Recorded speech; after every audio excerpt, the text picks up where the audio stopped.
So it is a Monday, and for our last Monday edition before we get to the regular season, Mike Wallace is now here joining us to recap a lot of things. A lot happened this weekend. It was quite busy, and the biggest thing was the Grizzlies were in action on Saturday, and the preseason will continue on tonight as the Grizzlies take on the Detroit Pistons. Mike Wallace, overall impressions of the last couple of games from the Grizzlies?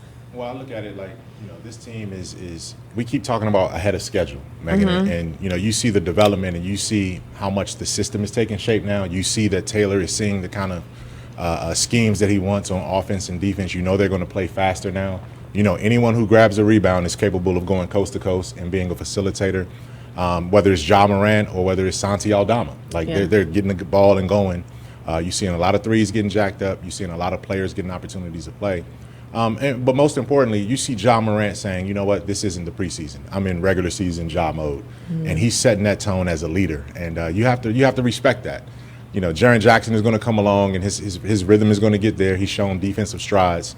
But it's going to be fun to see this team develop because this won't be a rebuilding year. It's clear, they didn't take a step back. This just created lanes for guys like Desmond Bane and some other guys to emerge. And those guys so far look like they're ready. Yeah, and Saturday was really an opportunity to see how rotations might play out outside of the starting five. Got to see some faces that we haven't seen. Desmond Bane, that lane is cleared once again for him to lead the team.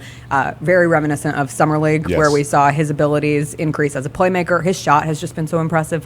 We know he can shoot the three, but what he's been able to do with his mid-range game is already very, very promising for what he can contribute. But when you look at those other guys, particularly the rookies, and you mentioned Santi Aldama, I thought that was the best thing from Saturday. Just seeing him come out in the way that he played. We didn't see that in Las Vegas from him. He looked lost in Vegas, he looked like he was finally figuring out how to get his NBA legs under him. And the good thing about that performance from Santi is that it came against some of the Hawks regulars on the front line. I mean, Gorgui Dieng is going to be a player in their rotation. Obviously, Collins is going to be a player in their rotation. He was going up against those two guys. Those are frontline NBA veterans who know what they're doing in this league. So to see him sort of hold his own in that and not really back down with extended minutes. You're right. Summer League was almost like it was going too fast for him. He had just come back from Spain the week before. His legs weren't there.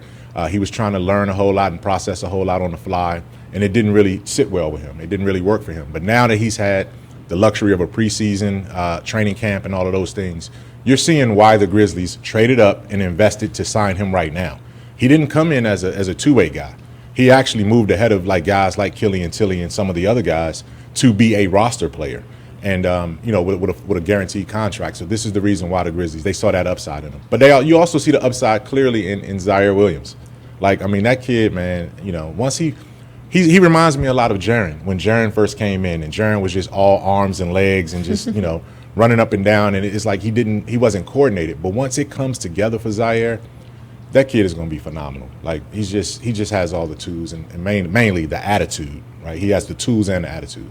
Something else that this team has had, and what's impressive is you mentioned that it's not a rebuilding year, and the Grizzlies have been able to maintain that defensive mentality. Yeah. We saw it on Saturday when it comes to blocks, steals, 7 different players registered a block, and when you see that, especially because on Saturday we had a lot of new guys, playing more minutes, but to see that transcend to a whole nother season, to still have that defensive mindset, especially in the city of Memphis, we've always kind of had that, and it's good to see that grit and grind.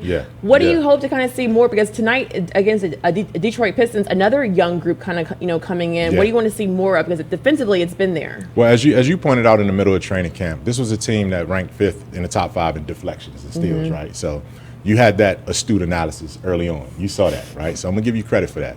And that's one of the things that this team is predicated, has banked its success on, is creating opportunities in transition by creating deflections and block shots to get some of these sprinters in action. You get a block shot or a deflection and you got 6'9" wiry Ziaire running the other way. That's an automatic 2. Ja Morant skying through the air. That's an automatic 2.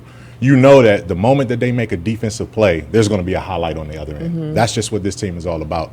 Now they're going up against a Detroit Pistons team that comes in with the #1 overall pick, Cade Cunningham. This is a team that's really putting their pieces together slowly again, coming off of a couple of down seasons. So they're going to have some energy there too. So I'm looking forward to these kind of matchups.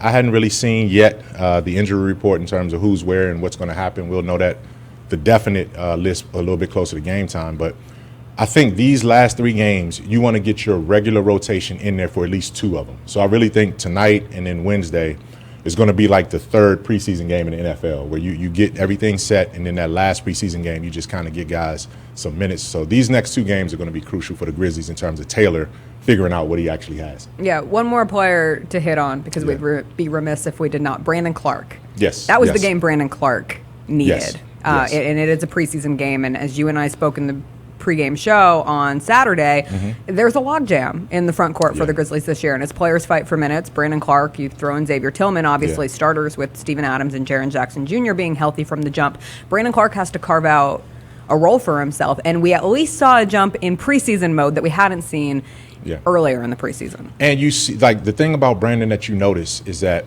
he's doing more. Like, he's confident as a ball handler now. How many times did he get in transition handling the ball? How many times did he end up with the ball at the top of the key and was making that, high-low pass into the lane for cutters? How many times has he spotted up for wing threes? He was never a wing 3 guy before. He was a corner 3 guy as an escape corner 3. But now when you're taking a wing 3, that means, that's the longest 3 you can take.